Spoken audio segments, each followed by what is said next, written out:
Good morning student, this is your Hindi class. Now today we will start Hindi grammar. Okay?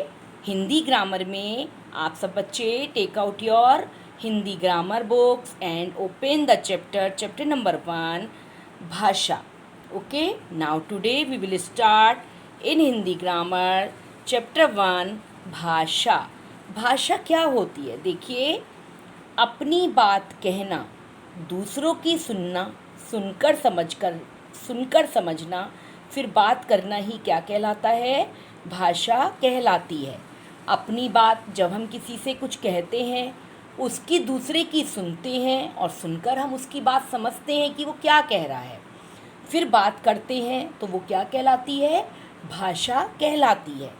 शब्दों और वाक्यों से क्या बनती है? भाषा बनती है. जब हम शब्दों से वाक्य बनाते हैं तो वो क्या कहलाती है? बन जाती है, एक भाषा बन जाती है. किसी भाषा को शुद्ध रूप में लिखने और बोलने का ज्ञान कराने वाले नियमों को क्या कहते हैं? व्याकरण कहते हैं. किसी भाषा को, जब कोई भाषा होती है, हम उसे शुद्ध रूप में लिखते हैं और बोलने का ज्ञान कराने वाले जो नियम होते हैं उसे क्या कहते हैं? व्याकरण कहते हैं. ध्यानपूर्वक पढ़िए और समझिए. देखिए, बच्चे क्या कर रहे हैं?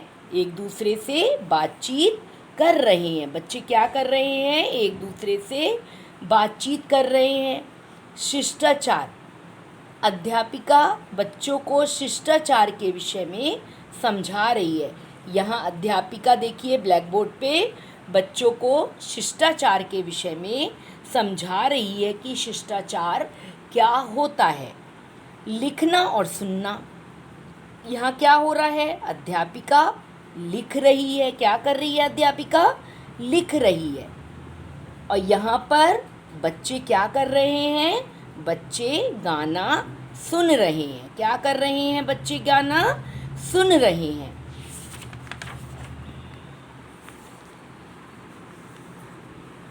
बताइए, क्या यहाँ बोलने, पढ़ने या लिखने संबंधी कोई कार्य किया जा रहा है? आप बताइए. जो ये पिक्चर दी हुई है इसमें यहाँ बोलने, पढ़ने, लिखने संबंधी कोई कार्य किया जा रहा है?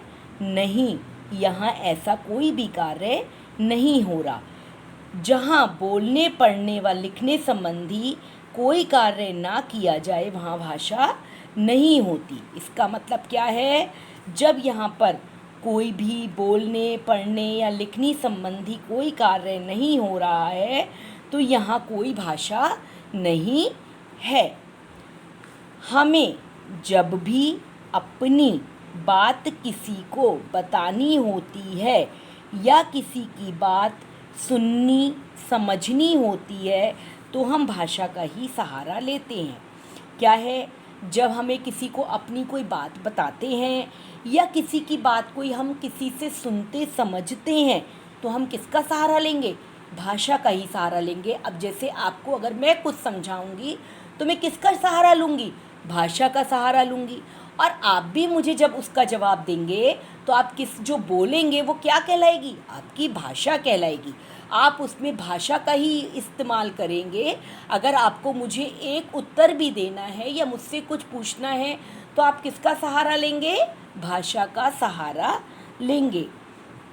हमारे देश में अनेक भाषाएं बोली जाती हैं, जैसे हिंदी, पंजाबी, उर्दू, मराठी, तमिल, गुजराती, तेलुगु, बंगला, असमी, मणिपुरी, मलयालम तथा कन्नड़ आदि.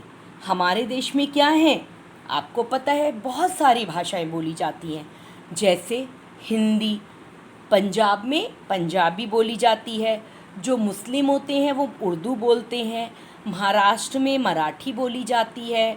तमिल, गुजरात में गुजराती बोली जाती है. बंगाल में बंगला बोली जाती है. और बहुत सारी भाषाएं हैं जो अलग अलग प्रांतों में अलग अलग भाषाएं हमारे उसमें बोली जाती हैं. अब है देखिए, मुख से जो कुछ बोला तथा कानों से जो कुछ सुना जाता है वह भाषा का मौखिक रूप है. जो हम अपने मुंह से बोलते हैं तथा जो कानों से सुनते हैं वो भाषा का कैसा रूप है? वो मौखिक रूप है। जब हम कुछ बोलेंगे और कुछ सुनेंगे तो वो भाषा का कैसा रूप कहलाएगा? मौखिक रूप कहलाएगा। जो कुछ लिखा और पढ़ा जाता है वह भाषा का लिखित रूप है, और जो कुछ हम लिखते हैं पढ़ते हैं वो भाषा का कैसा रूप कहलाता है? लिखित रूप कहलाता है। जैसे आप जो कुछ भी लिख रहे हैं तो वो लिखित रूप होगा, और जो मुंह से बोलेंगे वो मौखिक रूप होगा। क्षेत्र के अनुसार अलग अलग भाषाएं बोली जाती हैं। जैसे क्या है? पंजाब में पंजाबी भाषा बोली जाती है, ओडिशा में उड़िया बोली जाती है, गुजरात में गुजराती बोली जाती है, बंगाल में बंगला बोली जाती है, महाराष्ट्र में मराठी बोली जाती है, उत्तर प्रदेश में तेलुगु बोली जाती है, कर्नाटक में कन्नड़, तमिलनाडु में तमिल और केरल में मलयालम भाषा बोली जाती है।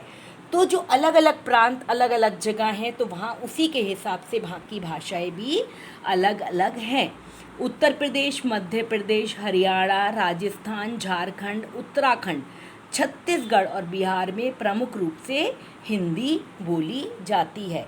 और हिंदी क्या है? हिंदी हमारी राजभाषा है। जो आप बोलते हैं हिंदी, तो वो हमारी कैसी भाषा है? वो राजभाषा है। आप सोचती हूँ सबको समझ में आया होगा।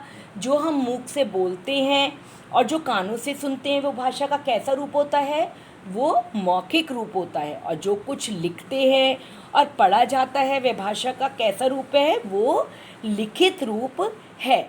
और बोलने, पढ़ने व लिखने संबंधी कोई भी कार्य जब हम करते हैं तो वो हम बिना भाषा के उस किसी का भी इस्तेमाल नहीं कर सकते हैं।